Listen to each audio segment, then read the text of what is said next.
বন্ধুত্বের পরিচয় কাঁটাতারে বেড়া হইতে পারে না। কথাটি বলেছেন নাহিদ ইসলাম, এনসিপির আহ্বায়ক। তিনি বলেছেন যে দেশের সাথে আমাদের বন্ধুত্ব, সেই দেশে যদি কাঁটাতারে বেড়া দিয়ে বন্ধুত্ব করতে চায়, তাহলে সেই বন্ধুত্বের আমাদের দরকার নেই। আমরা সম্প্রতি দেখে আসছি যে ভারত-বাংলাদেশের সীমান্তে বেশ উত্তেজনাকর পরিস্থিতি আবারও লক্ষ্য করা যাচ্ছে। সেখানে কাঁটাতারে বেড়া দিয়ে আবারও বন্ধুত্বের সম্পর্কের মধ্যে আবারও ফাটল ধরানোর চেষ্টা করা হচ্ছে। আমরা সম্প্রতি যে সমস্ত দৃশ্যপটগুলো দেখছি এবং রাজনৈতিক যে সমস্ত উত্তেজনাকর পরিস্থিতি বা উত্তেজনাকর বক্তব্য দেখছি, তাতে আগামী দিনে বাংলাদেশ এবং ভারতের সম্পর্ক কতটুকু সমুদ্র হবে, নাকি আসলে এই কাঁটাতারের বেড়ার সাথে সম্পর্কগুলো তিক্ত হয়ে যাবে, এটাই এখন প্রশ্ন উঠছে রাজনৈতিক মহলে।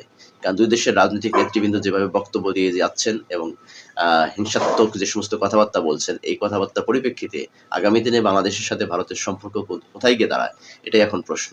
দর্শক, আপনারা কি মনে করছেন জানি না, তবে আমি মনে করি এই মুহূর্তে যেটা হচ্ছে, এটা অবশ্যই কোনো অশনি সংকেত বাংলাদেশ তথা ভারতের জন্য কারোর জন্য মঙ্গলজনক না। এবং দুটি দেশের মধ্যে যে কাঁটাতারে বেড়া দেওয়ার প্রবণতা, এই কাঁটাতারে বেড়া দিয়ে আসলে সম্পর্ক কোনোভাবেই মধুর করা সম্ভব না। কাঁটাতারের বেড়া দিয়ে আপনি কি বোঝাতে চাচ্ছেন? সেখানে প্রতিনিয়ত হত্যাযজ্ঞ চালানো হচ্ছে, সাধারণ মানুষের উপর গুলি করা হচ্ছে। এ সমস্ত করে কি আসলে সন্ত্রাস নির্মূল করা হচ্ছে, নাকি সন্ত্রাস আরো বাড়ানো হচ্ছে? এটাই এখন সবার প্রশ্ন।